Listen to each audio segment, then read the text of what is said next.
nesse culto de ação de graças, nosso coração se enche de gratidão. E hoje, em especial, pelo Ministério Infantil, né, pelas crianças que vão participar conosco da mensagem hoje. Jesus contou várias parábolas, como esta. Um semeador saiu para semear. Enquanto espalhava as sementes pelo campo,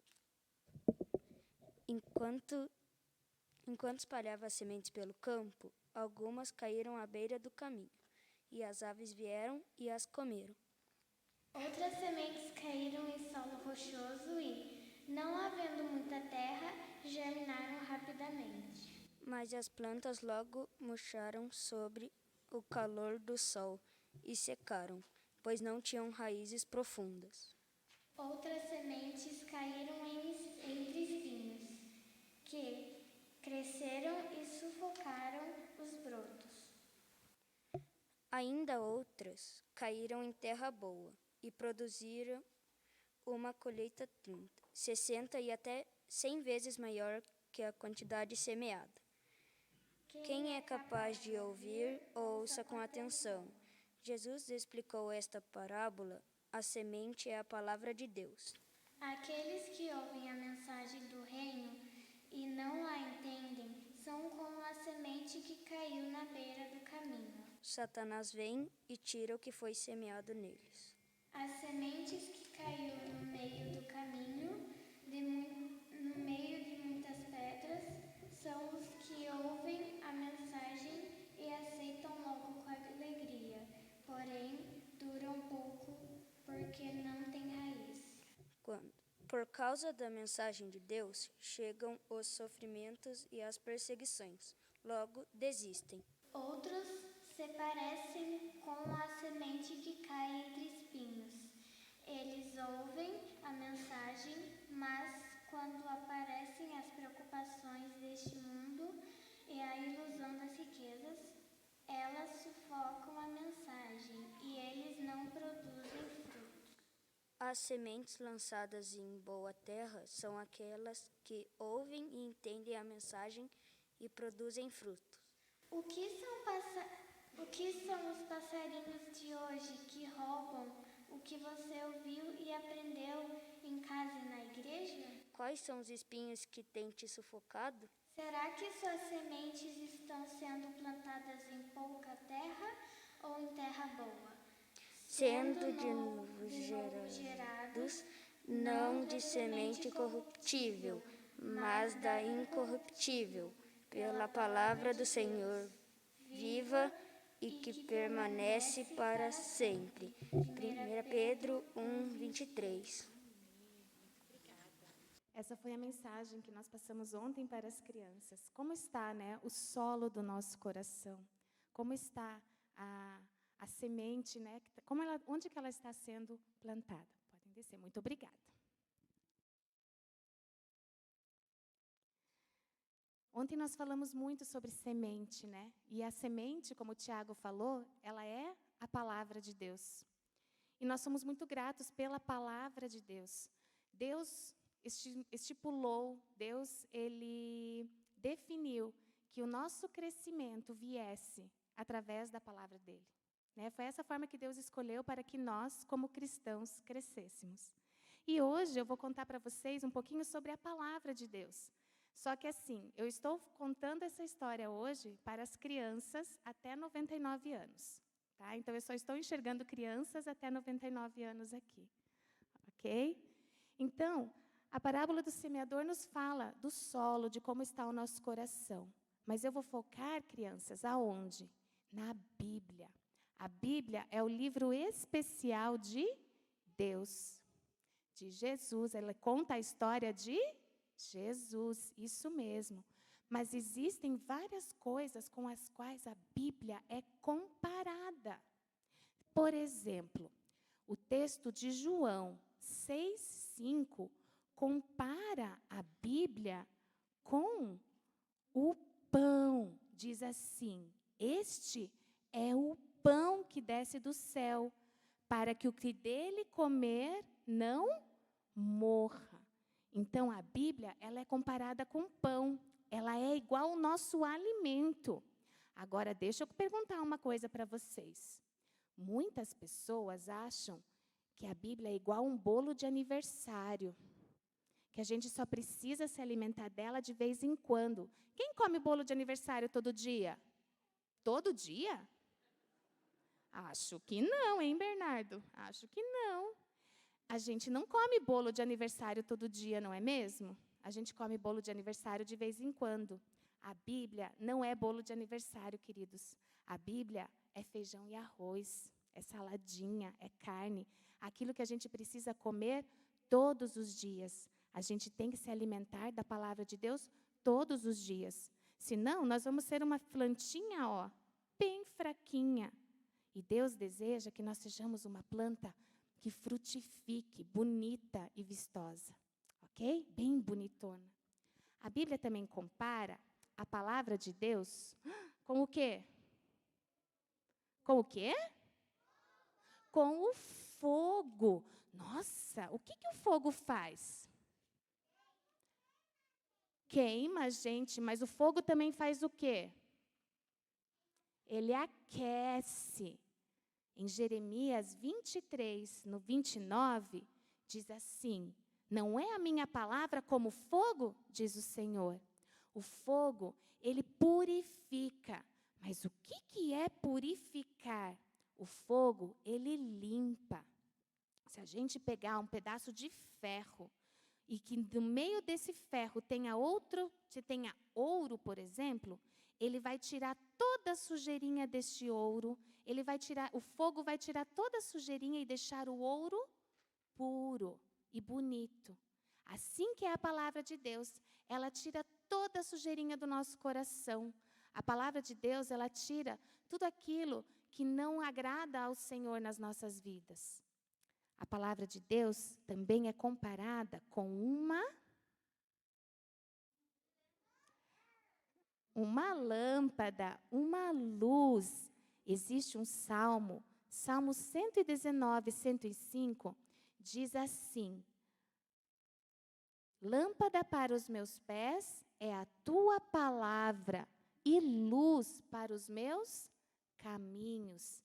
O que a luz faz? Se a gente está no escuro e não tem uma lanterna, nós não conseguimos andar. A palavra de Deus nos dá direção. A palavra de Deus nos ensina onde chegar, nos dá propósito. A palavra de Deus faz com que nós consigamos chegar aonde Deus deseja. Tem uma coisa muito legal que a palavra de Deus também é comparada. Ela é comparada com leite. Sabe aonde está escrito isso? No 1 Pedro 2:2. A Bíblia diz assim: desejai ardentemente, como crianças recém-nascidas, o leite espiritual, para que por ele vos seja dado o crescimento para a salvação. O que o leite ajuda o bebê a fazer? Crescer, ficar forte, não ficar doente. Então, a Bíblia, ela é comparada com o leite, que nos deixa fortes. É através da Bíblia que nós somos fortalecidos. Lembra que a Samanta e o Tiago falaram que quando vêm as provações, quando vêm os problemas, a Bíblia, ela nos fortalece, porque a palavra de Deus nos deixa fortes para enfrentar os problemas deste mundo. A Bíblia também é comparada com algo muito docinho, como o mel, mais doces que o mel e o licor dos favos. Salmo 19:10. A Bíblia, ela é doce. A gente sempre fala que a vida com Jesus é doce, exatamente. É ali que nós temos a doçura da palavra de Deus. Deus, ele é um Deus que nos consola, que nos ajuda, que nos fortalece com o leite e adoça a nossa vida como o mel. A Bíblia também é comparada agora com uma espada. A palavra de Deus fala que a espada do Espírito, que é a palavra de Deus. A espada, ela é a nossa arma, a nossa força. A palavra de Deus é a nossa arma para lutar contra o inimigo. E nós temos que conhecer, saber usar a arma para que a gente possa lutar contra o inimigo e que a gente possa vencer também. E ainda, a Bíblia é comparada com... Aqui está a garrafa de água, mas a Bíblia ela é comparada com a água. O que a água faz, além de matar a sede? Ela limpa, muito bem. A água, ela limpa. E a Bíblia é comparada como água. Nós somos purificados pela lavagem da palavra, né? Pela água que é a palavra de Deus. A palavra de Deus nos limpa. É através da palavra de Deus que a gente aprende sobre Jesus, que é aquele que purifica e perdoa todos os nossos pecados. Esta é a palavra de Deus. Mas muitas vezes essa palavra, ela não é muito lida. Muitas vezes essa palavra fica escondida lá na gaveta. Né, Enzo? A palavra fica escondida lá na gaveta e as pessoas não têm lido a palavra de Deus. É o nosso relacionamento com essa palavra de Deus todos os dias como um feijão que vai fazer com que cada dia mais eu me torne parecido com Jesus. E é isso que é o dar fruto, é eu me tornar cada dia mais parecido com Jesus. Ah, mas eu leio tanto livrinho de devocional, tia Lu. Ah, mas eu escuto tanta mensagem na internet, tanta historinha bíblica na internet. Puxa, isso é muito bom, mas nada substitui a palavra de Deus. Nada substitui a leitura da palavra de Deus, o estudo da palavra. Eu preciso conhecer a palavra, porque é só através deste conhecimento que eu vou conhecer a Jesus, vou conhecer o meu Salvador, que eu vou conhecer aquele que tem um propósito para a minha e para a sua vida. Você quer conhecer o teu propósito? Você quer saber para o que você foi criado? Você precisa conhecer a palavra de Deus. Ela deve ser a sua melhor amiga. Ela deve andar junto com você, dia e noite, porque é ali que Deus vai falar com você. Aí uma vez eu vi uma figura falando assim: Senhor, fala comigo. Deus, fale comigo. E daí uma grande mão estava estendendo uma Bíblia. Às vezes a gente quer que Deus fale conosco e procuramos em tantos lugares. Procuramos em congressos, procuramos em grandes nomes, procuramos em grandes pessoas. É muito bom isso, mas às vezes Deus quer falar com você naquele momento onde está você e Ele, com a sua Bíblia. E onde que é o lugar para a gente estudar a Bíblia? Onde é o lugar para a gente ter esse relacionamento com Deus? O primeiro lugar é o nosso quarto.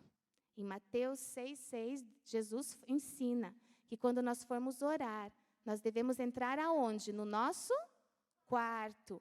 E ali no nosso quarto, a gente deve se relacionar com Deus, orando e lendo a Bíblia. Esse momento é um momento muito precioso. É um momento chamado de prática espiritual, onde você pode desenvolver esse relacionamento com Deus. Ou seja, onde eu vou conhecer o meu amigo Jesus, bem de pertinho. A gente conhece o nosso amigo Jesus aqui na igreja, junto com os nossos amigos, junto com os nossos irmãos. Mas, quando a gente está juntinho com Ele, no nosso quarto, ali Ele vai falar no nosso coração. É uma prática que não pode ser esquecida. Vida devocional, tempo com Deus, tempo de leitura da palavra. Nós não podemos esquecer essa prática. Nós não podemos deixar de praticá-la. Por quê? Porque é ali que Deus vai falar conosco. É ali que Deus vai encontrar a boa terra do teu coração e plantar as sementinhas do reino. E outra, quem é o semeador? Quem vocês acham que é o semeador? Na parábola do semeador. É aquele que dá as sementes. Mas o semeador somos eu e você. Eu e você somos chamados por Deus para semear esta palavra na vida de tantas outras pessoas. Né? Semear a palavra na vida das nossas crianças, semear a palavra na vida dos nossos adolescentes, dos jovens, dos adultos, onde quer que a gente vá. Eu e você temos o privilégio de semear a palavra de Deus. Mas como é que eu vou semear algo que eu não conheço? Eu preciso conhecer a palavra de Deus. A palavra de Deus não deixou de ser semeada em nossos corações durante todo esse tempo da pandemia. E eu preciso receber essa palavra no meu coração, como uma terra boa. Quem decide como vai estar o solo do coração sou eu e você. Eu escolho se o meu coração vai estar cheio de pedras, se as minhas preocupações vão dominar, se vai ter muitos espinhos. Eu escolho se a semente vai se perder na beira do caminho. E eu escolho se eu vou oferecer para a mensagem de Deus um solo fértil no meu coração. Depende de nós. Depende se a gente escolhe usar a palavra como um bolo de aniversário, de vez em quando, ou se a gente vai usar a palavra como feijão e arroz, aquele alimento diário, aquele relacionamento diário com Deus. Agora, qual é a mensagem principal da palavra de Deus? Crianças, qual é a mensagem principal da palavra de Deus? Também, isso aí. Mas qual é a mensagem principal da palavra de Deus? Jesus, exatamente. Jesus é a palavra, é a parte principal da palavra de Deus. Essa mensagem de amor, daquilo que Deus fez através de Jesus, essa é a semente mais importante que nós podemos semear na vida das pessoas por aí. E o meu desejo é que, nas crianças até 11 anos com as quais eu trabalho, e nas crianças hoje aqui, como eu disse, até 99 anos, que nós possamos escolher, deixar o nosso coração assim, como uma terra boa. Deus deseja que a gente cumpra com o propósito dele, que a gente frutifique. E ele deseja que o nosso coração receba a palavra dele de uma maneira agradável, que a gente acolha a palavra e que a gente a pratique, para que nós possamos realmente estar no centro da vontade de Deus. Não existe nada mais prazeroso do que estar no centro da vontade de Deus. Eu glorifico a Deus quando eu cumpro o propósito que Ele tem na minha e na tua vida. Nós glorificamos a Deus. A sementinha, ela glorifica a Deus quando ela cumpre o propósito dela, quando ela germina. E Deus deseja que a gente cumpra com o propósito que Ele estabeleceu para cada um de nós. Mas para isso precisamos conhecer este propósito. Mas nós começamos com o quê? Com a salvação.